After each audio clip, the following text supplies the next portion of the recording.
మరికొద్ది రోజుల్లో పార్లమెంట్ ఎన్నికలు జరగనున్న సమయంలో స్లోవేకియా ప్రధానిపై హత్యాయత్నం జరిగింది. ఓ ప్రభుత్వ కార్యక్రమానికి హాజరై వస్తుండగా గుర్తు తెలియని వ్యక్తి ప్రధాని ఫిట్జోపై కాల్పులకు తెగబడ్డాడు. ఈ ఘటనలో తీవ్రంగా గాయపడ్డ ఫిట్జో ప్రస్తుతం ప్రాణాపాయ స్థితిలో ఉన్నారు.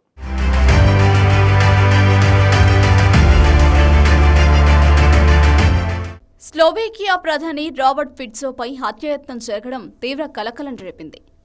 హండ్రోవాలో ఓ ప్రభుత్వ కార్యక్రమానికి హాజరై తిరిగి వెళుతుండగా గుర్తు తెలియని వ్యక్తి గుంపులో నుంచి వచ్చి కాల్పులు జరిపాడు.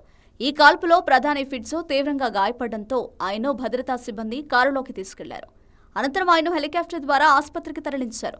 ప్రస్తుతం ఆయన ఆరోగ్యం విషమంగానే ఉందని వైద్యులు తెలిపారు. ఫిట్జో కడుపు, కాళ్లు, చేతులపై గాయాలైనట్లు తెలుస్తోంది. కాల్పులు జరిగిన వెంటనే ఆయన సెక్యూరిటీ సిబ్బంది అప్రమత్తమయ్యారు. కాల్పులు జరిపినట్టుగా అనుమానిస్తున్న ఓ వ్యక్తిని పోలీసులు అదుపులోకి తీసుకున్నారు. అయితే ఇది ప్రధానిపై హత్యాయత్నమేనని అధికారులు ధృవీకరించారు. స్లోవేకియా రాజధాని బ్రాటిస్లావాకు 180 కిలోమీటర్ల దూరంలో ఉన్న హండ్లోవా నగరంలోని సాంస్కృతిక కేంద్రం ముందుకు వచ్చిన ఫిట్జో ప్రజలకు అభివాదం చేస్తుండగా ఈ కాల్పులు జరిగాయి.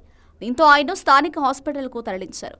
ఆ తర్వాత అక్కడి నుంచి మెరుగైన చికిత్స కోసం బాన్సా బైస్ట్రికాలోని మరో ఆసుపత్రికి తరలించారు. ప్రస్తుతం ఫిట్జో ప్రాణాపాయ స్థితిలో ఉన్నారని, మరికొన్ని గంటలు గడిస్తే కానీ ఏమీ చెప్పలేమని వైద్యులు తెలిపారు.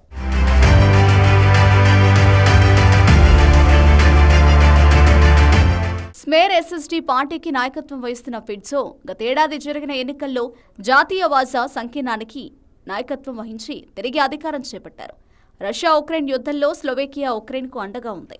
అయితే ఉక్రెయిన్కు అందిస్తున్న సైనిక సహాయాన్ని తాను ఆపేస్తానని గతేడాది జరిగిన ఎన్నికల్లో హామీ ఇచ్చారు. ఉక్రెయిన్కు సహాయం ఆపేస్తామంటే తాము రష్యాకు అనుకూలం మాత్రం కాదని స్పష్టం చేశారు. 2018లో ఇన్వెస్టిగేటివ్ జర్నలిస్ట్ జాన్ కుసియాక్ హత్య తర్వాత ఫిట్జో ప్రధాని పదవి నుంచి తప్పుకోవాల్సి వచ్చింది.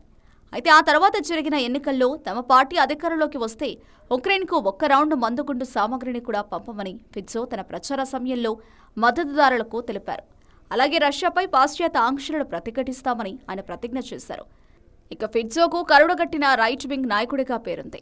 పాశ్చాత్య దేశాలను కాదని హాలాండ్ మార్గాన్ని అనుసరిస్తున్నారని పేరుంది. ఫిట్జో విధానాలను నిరసిస్తూ వేలాది మంది రాజధానితో పాటు స్లోవేకియా అంతటా ఇటీవల ర్యాలీలు నిర్వహించారు.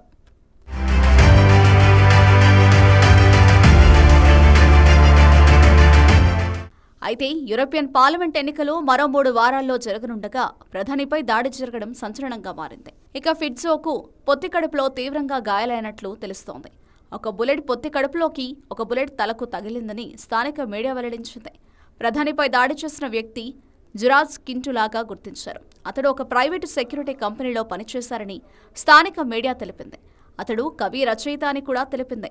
స్లోవేకియా ప్రధానిపై కాల్పులు జరిగిన ఘటనను అంతర్జాతీయ సమాజం ఖండించింది.